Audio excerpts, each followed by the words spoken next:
The topic of this evening's talk of mine is the Quran God's word?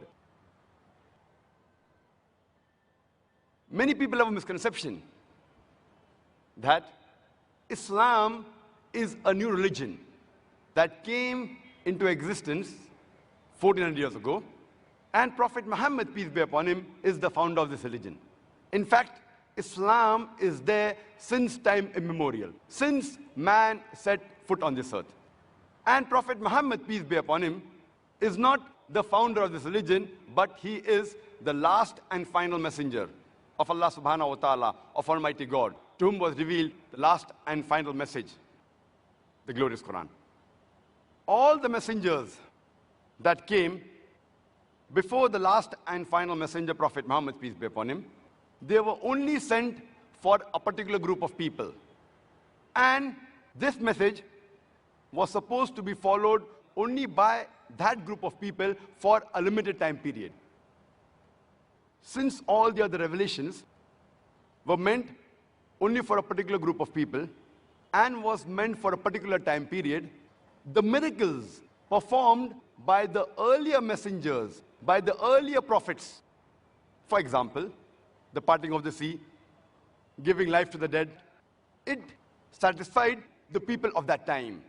But today, we cannot go back in time to examine these miracles, to verify these miracles. But Prophet Muhammad, peace be upon him, he was not sent only for the Muslims or only for the Arabs. The glorious Quran says in Surah Anbiya, chapter number 21, verse number 107, وَمَا أَرْسَلْنَاكَ إِلَّا رَحْمَةً لِلْعَالَمِينَ, that we have sent thee not but as a mercy to all the creatures, as a mercy to the whole of humanity, as a mercy to all the worlds. Since Prophet Muhammad, peace be upon him, was not sent only for the Muslims and the Arabs, but he was sent for the whole of humanity, and he was the last messenger, the miracle that was given to him is not time-bound. The miracle that was given to him should satisfy the people at that time, even today, as well as till eternity. Since he is the last messenger, that's the reason the miracle given to him should satisfy and be examinable till eternity. Though Prophet Muhammad, peace be upon him, he has done and performed hundreds of miracles, but he never emphasized them. And we Muslims, we mainly boast of his ultimate miracle, that is the glorious Quran, which is the last and final revelation of Allah subhanahu wa ta'ala, of Almighty God, to the last and final messenger, Prophet Muhammad, peace be upon him. And it is a miracle of all times. It could satisfy the people of that time. It can even satisfy today until the last day. It could be verified and examined that time. It can even be verified today, and inshallah, it can be verified and examined even till the last day. That's the reason it is the miracle of miracles. As far as the Quran is concerned, any human being who has the slightest knowledge of the Quran, irrespective whether he is a Muslim or non-Muslim, he will agree that the Quran was first recited by a man by the name of Muhammad, peace be upon him, who was born in the city of Arabia, that is Mecca. There is no difference of opinion amongst anyone who has the slightest knowledge of the Quran, irrespective whether he is a Muslim or non-Muslim. As far as the origin of this Quran is concerned, there can be various allegations, replies, right or wrong. All of them can be broadly classified into three categories. The first, that Prophet Muhammad, peace be upon him, he was consciously subconsciously or unconsciously, the author of the Qur'an. The second category, the Qur'an was written by Prophet Muhammad, peace be upon him, who learnt it from other sources, or he copied or plagiarized from other religious scriptures. And the third category is that the Quran has got no human origin, no human source, and it is word by word the revelation from Almighty God. Any answers you have for the origin of the Quran can be broadly classified into these three categories. There can be 100 answers. All of them will fit in these three categories. Today, let us examine and let us verify the various answers given by different human beings. Time will not permit us to deal with all of them, since the time is limited. I will pick up the more famous and the more important answers given by different human beings. First, we'll discuss, can Muhammad, peace be upon him, be the author of the Quran? Whether consciously, subconsciously, or unconsciously. It is rather a tragedy that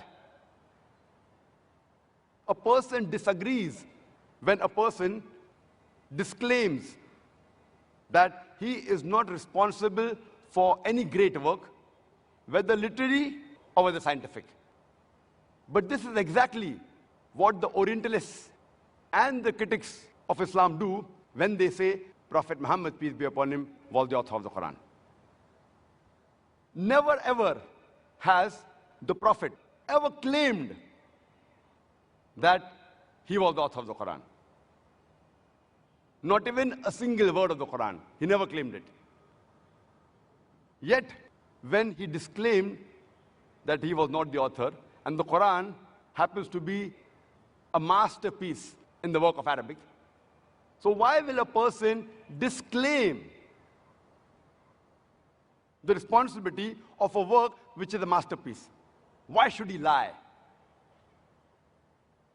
And we know from history, from his youth till the day he claimed prophethood at the age of 40 years, never has a single lie reported to have been said by Muhammad, peace be upon him. History never reports a single lie. And before he claimed prophethood, he was known for his truthfulness, his honesty, and chastity, and he was given the title Al-Amin, the trustworthy, by friends and foes alike. And there are several examples. Even those people, after the Prophet claimed prophethood, and they said that he was lying, yet his enemies, his foes, they kept their valuables with the Prophet for safety. And this is known when the Prophet migrated from Makkah to Medina, and he told his nephew, Hazrat Ali, may Allah be pleased with him, that give these valuables to the rightful owners. Even his foes, even after they said he lied, yet they trusted him and kept the valuables with him. Why? And we have the example that Abu Sufyan, who was the chief of one of the tribes of Makkah, when he went to Emperor Heraclius and asked him for support against the Prophet, and when the emperor asked him that, do you know of any instance in which the Prophet lied? Or has he done any injustice? And Abu Sufyan, even though he was the enemy of the Prophet that time, he had to reply no. So why should a person with such honesty and trust and chastity, why should he lie? Let us analyze the various claims made by Orientalists and the critics of Islam against Prophet Muhammad, peace be upon him. We'll just discuss the major ones. One of the claims made by the critics of Islam is that the Prophet, he lied that he was not the author of the Quran and said it was Almighty God for material gains. We know that there are many men who claim to be prophets, who claim to be preachers, who claim to be saints in order to lead a luxurious life. And we have hundreds and thousands of examples in this world today also. But if we see the lifestyle of the Prophet, he led a more luxurious life before he claimed prophethood than after he claimed prophethood. He was married at the age of 25 to a rich lady by the name of Khadija, may Allah be pleased with her. And his life after claiming prophethood was unenviable. So if he did it for money, his life should be better after claiming prophethood. Like we see today, those people who claim to be prophets and saints and sages. Furthermore, we have records in several Sahih Hadith, including the Hadith narrated by An-Nawawi in Riyadh al-Salihin, Hadith number 492, that one of his wives, Hazrat Aisha, may Allah be pleased with her, she said that there were times when fire was not lit in the house for a month or two, indicating that food was not cooked for a month or two in the house. And we only survived on dates and water, and sometimes milk given by the neighbors. There are various instances, and even verses mentioned in the Qur'an, that the life was so simple, though he had all the power, he was the leader, he could have led the most luxurious life in the whole of Arabia. That is the reason that there was an occasion when his wives, they protested. And they said that what is the need for us to lead such a life when we can live a much comfortable life? Immediately, there was a revelation sent by Almighty God in Surah Ahzab, chapter number 33, verse number 20 and 29, where it says that, O Prophet, tell your consorts, tell your wives, if they care for the enjoyment of this world and the glitter of this world, I will set you free to enjoy this world and give you a handsome reward. But if you care for the life in the hereafter, you will be rewarded in the next life. That means the wives, they objected that why should we lead such a simple life when we can lead at least a much better life? And immediately the wahi was revealed. But naturally, the wives of the Prophet, then they asked for forgiveness, and they preferred the life in the hereafter than this world. We have the example in the Hadith of Riyadh al-Salihin, Hadith number 465 and 466, where the Bilal, may Allah be pleased with him, he said that whenever the Prophet received any gifts, he never kept it for himself. Neither did he keep it for the future, and he gave it away to the poor people. And it is mentioned in this very same Quran, in Surah Baqarah, chapter number 2, verse number 79. فَوَيْلٌ لِلَّذِينَ يَكْتُبُونَ الْكِتَابَ بِأَيْدِيهِمْ ثُمَّ يَقُولُونَ هَذَا مِنْ عِنْدِ اللَّهِ لِيَشْتَرُوا بِهِ ثَمَنًا قَلِيلًا فَوَيْلٌ لَهُم مِّمَّا كَتَبَتْ أَيْدِيهِمْ وَوَيْلٌ لَهُم مِّمَّا يَكْسِبُونَ. Woe to those who write the book with their own hands and then say, this is from Allah, this is from God, to traffic with it for a miserable price.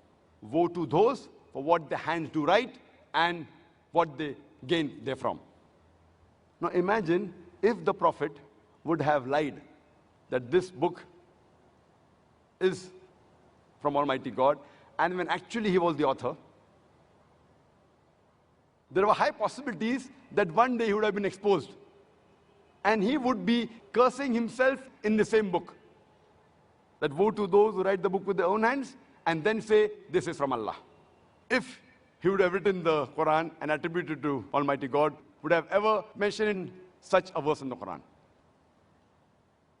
There are some critics who say that maybe the Prophet attributed the Quran, though he was the author, because he wanted fame, status, glory, as well as leadership. According to Michael H. Hart, he writes in his book, The 100 Most Influential Persons in the History of Humankind, and he analyzes all the human beings from Adam, peace be upon him, till the present time. And undisputedly, he puts Prophet Muhammad, peace be upon him, as number one, as being the most influential person in the history of humankind. So if he wanted to become a leader, he didn't have to claim that the Qur'an was from God, if he actually was the author. And Michael H. Hart, he gives reasons for each person, why did he give him number one, number two, number three, etc. And at the end of the biography says that it was the indisputable secular and religious influence of Prophet Muhammad, peace be upon him, that makes him the undisputable number one person to have the most influence in human history. Prophet Muhammad, peace be upon him, if he wanted glory, fame, power, leadership, he was so eloquent. He had all the qualities. He did not have to falsely attribute the Quran to Almighty God. He had all the abilities. And if we analyze logically, any person who wants power, glory, leadership, fame, status, along with him is attached good food, fancy clothes, magnificent places, monumental palaces, guards, etc. But if we see the lifestyle of Prophet Muhammad, peace be upon him, he mended his own clothes, he repaired his own shoes, he milked the goat, and he did his own household work. He sat on the floor and ate. When he went to the marketplace, he didn't have any colorful guards. He was an example of simplicity and humbleness. And anyone who invited him, even the poor people, he used to accept their invitation and he used to eat whatever was served to him. So much so that his enemies, they pass a remark, which is mentioned in the Qur'an, in Surah Tawbah, chapter number 9, verse number 61. Oh, he listens to everyone. His enemies, they were angry. What kind of a person is this? He listens to each and everyone, even the poor people. And there are many instances and occasions which are recorded in history and in the ahadith. And one such instance is, there was a representative from the pagan Arabs by the name of Utbah, and he comes to the Prophet and says that we will give you all the wealth in Arabia, make you the richest man of Arabia. We will even make you the leader. If you want, we'll make you the king. Only thing we want from you is that you should stop spreading this message that there is one God. If the Prophet wanted leadership, if he wanted to become the king, he would have accepted this offer very easy. There are several examples. We have the example that when the pagan Arabs, they told his uncle Abu Talib that ask an nephew to give over the message of universal brotherhood, of the oneness of God. He replies to his uncle that even if they put the sun in my right hand and the moon in my left hand, I will not stop my mission. I will not stop spreading this message until the day I die, or whatever Allah wills. There was a time when his son Ibrahim, he died, and it coincided with an eclipse. So immediately people said, this is a sign from God.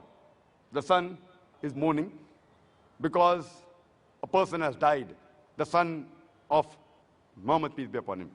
Immediately the Prophet replied, and he said that the sun and the moon, they are signs of Allah subhanahu wa ta'ala. They do not eclipse because of the birth or the death of any human being. If he wanted fame and power, it was a very good opportunity. He could have said, yes, because my son died, we see the heavens are mourning. But he didn't do that because he's a truthful person. Some of the critics, they say that Prophet Muhammad, peace be upon him, knows billah, he attributed the Quran to Almighty God because he wanted to unite the Arabs. It's known as the Arab unity and liberation theory. The various theories propounded by the critics and the Orientalists. There is not a single verse in the Quran which singles out and speaks exclusively of the Arab unity. Not a single verse. Exclusively talking about the unity or the liberation of the Arabs. The Quran has the concept of ummah. That's the nation of the whole humankind. And the criteria for any human being to be superior to any other human being, it's not caste, it's not color, it's not wealth, it's not sex, but it is taqwa. And this is mentioned in the Quran. In Surah Hujurat, chapter number 49, verse number 13, where Allah says, Ya ayyuhan nasu inna khalaqnakum min zakarin wa unsa wa ja'alnakum shu'uban wa qaba'ila lita'arafu inna akramakum indallahi atqakum inna Allaha alimun khabir. O humankind, we have created you from a single pair of male and female and have divided you into nations and tribes so that you may recognize one another, not that you may despise one another. And the most honored in the sight of Allah subhanahu wa ta'ala is the person who has taqwa. The criteria for judgment in the sight of Allah subhanahu wa ta'ala, it's not caste, color, creed, sex, wealth, but it is taqwa, it is God consciousness, it's piety, it's righteousness.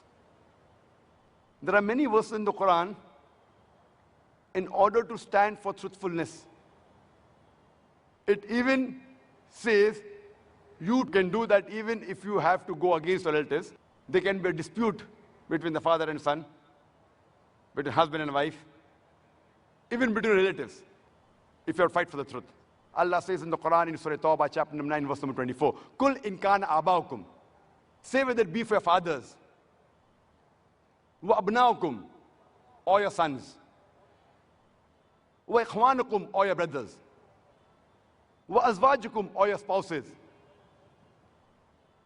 wa ashiratukum, or your relatives, wa amwalun iktaraftumuha, wa tijaratun takshawna qasada, wa masakinun tarzawnaha. The wealth that you have amassed, the business in which you deal, the house in which you live.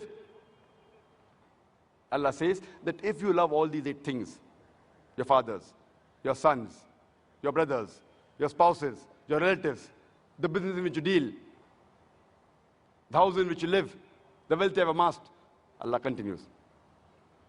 Ahabba ilaykum min Allahi wa rasulihi wa jihadin fi sabilihi. If you love all these things more than Allah, His Rasul, and doing jihad, striving the way of Allah subhanahu wa ta'ala, Allah says, fatarabbasu, wait, hatta ya'ti Allahu bi amri, wallahu la yahdil qawmal fasiqin.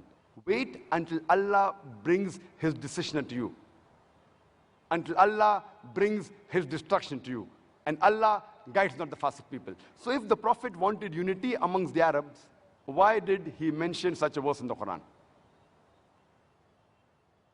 It's further mentioned in the Quran in Surah Al-Imran, chapter 3, verse 103. وَاعْتَصِمُوا بِحَبْلِ اللَّهِ جَمِيعًا وَلَا تَفَرَّقُوا. Hold to the rope of Allah strongly and be not divided. So here, the Prophet is talking about the unity of the believers. He's not talking about the unity of the Arabs.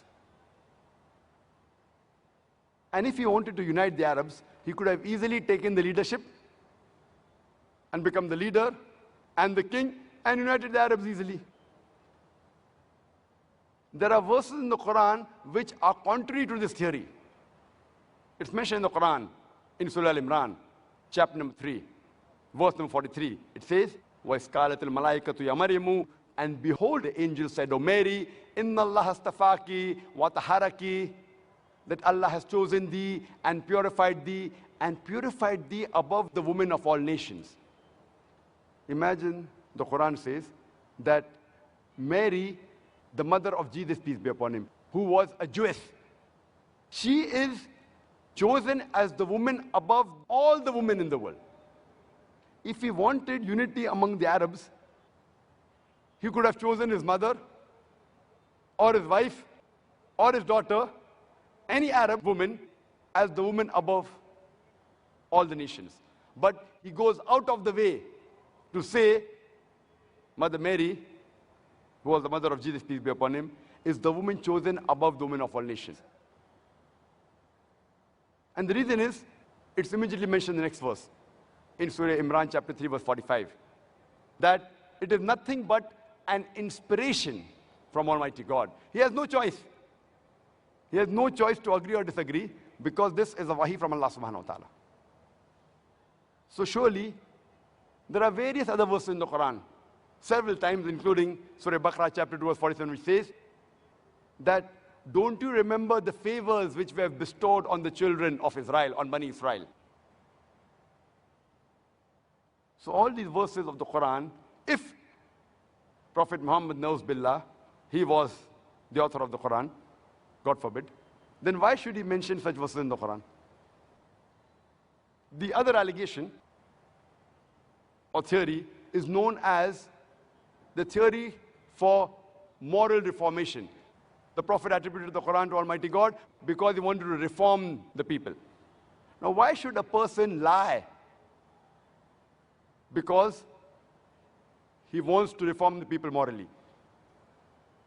If you want to be truthful, you cannot lie to be truthful. The means should match with the goal. And the Quran says in Surah Anam, chapter number 6, verse number 93, that who can be a more wicked person than a person who invents a lie against Almighty God and says he has received inspiration when he has not? There were chances that one day, later on, the Prophet would have been exposed and he would be calling himself a wicked person in his own book, if he was the author, knows billah. God forbid. It's mentioned in Surah Haqqah, chapter 69, verse number 44, 45, 46, 47, that if the Prophet was to invent any saying in our name, we would surely hold him by his right hand and cut off the very artery of his heart, and no one will be able to save him from our wrath. Allah is telling the Quran that if the Prophet or if any other human being had to invent a lie or a saying in the name of Allah, then Almighty God would have held the Prophet with his right hand and would have cut the very artery of his heart, and no one would be able to save him. There are other people who say, Nauz billah, Prophet Muhammad, peace be upon him, you are suffering from mythomania.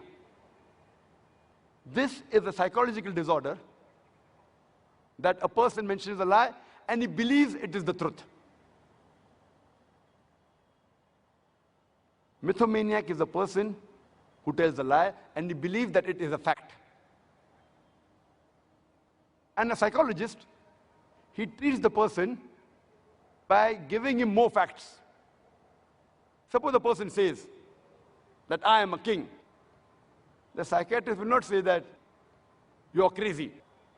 The psychiatrist will say, you are a king? Where is the queen? So the mythomaniac will say, the queen has gone to her mother's place. Where is the minister? The minister has died. Where are your guards? The more you keep on posing facts, then he says, I think I'm not the king.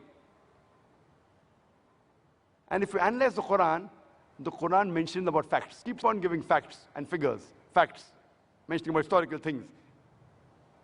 So the Quran is a treatment for mythomaniac. It's not a book written by a mythomaniac. Nauz billah.